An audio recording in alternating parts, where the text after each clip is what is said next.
Welcome to Story Time with Baby Buck. I know you. All right. 'Twas the night before Christmas. I plugged in my phone. Not a sound to be heard but the winter wind's moan. The ornaments hung on the trees that we prayed would stir up some envy in each lad and maid. The children were nestled in Target-bought sheets with Anna and Elsa caressing their cheeks. And Dad in his PJs, "Go Vikings!" he snored at the game on the TiVo. I looked away, bored. When out on the driveway, I heard such a noise that I thought for sure it would be the neighborhood boys. Yeah. Away to the window, I drew back the blind and was sorely astonished by what I did find.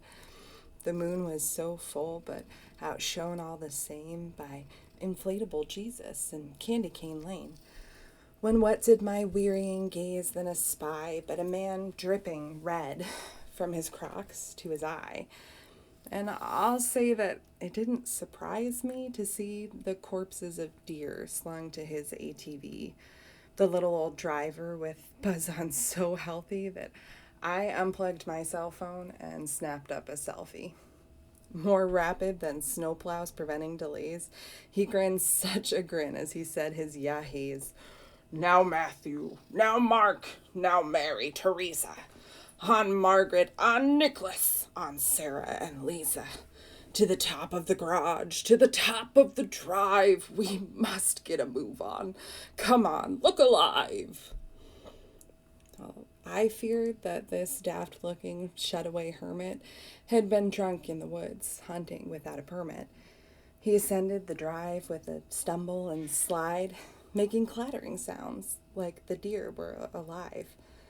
So up to the porch went the fella so chipper, with a bucket of booze and a mug for a dipper. As I mustered up that famous neighborly cheer, he walked in the door, gently sloshing his beer. Under his splashes of deer blood was camo, a beer-me belt buckle affixed with his ammo. A cheap hunting rifle was flung on his back, and he carried some jerky in his fanny pack. His eyes, they were bloodshot. His breath could clear rooms. His beard was unkempt and in need of a groom. His knuckles were white as the hair on his chin, and beneath his thick mustache I spotted a grin. His eyes, they were brown. His breath was stained ochre. The lingering smell told me he was a smoker. And circling his knuckles, a ring made of brass that caught on his belt when he scratched at his ass. Still, lighting the entryway left him so pleased that I smiled and relaxed, my uncertainty eased. His arms were out wide, the gun's safety selected.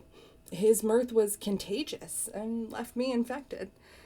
He strode to the mantel with nary a whistle and filled all our stockings with deer bones and gristle.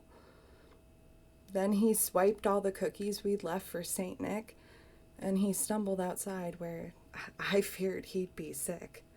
But somehow he made it to his ATV with a smile on his face you could not fail to see. And then as he drove off, he shouted a warning. "I'll be back with the rest of the deer in the morning." That was it. What'd you think, Baby Buck? You're quiet now that I ask for your feedback. That's not very helpful to me. That's okay. You're still a good kid.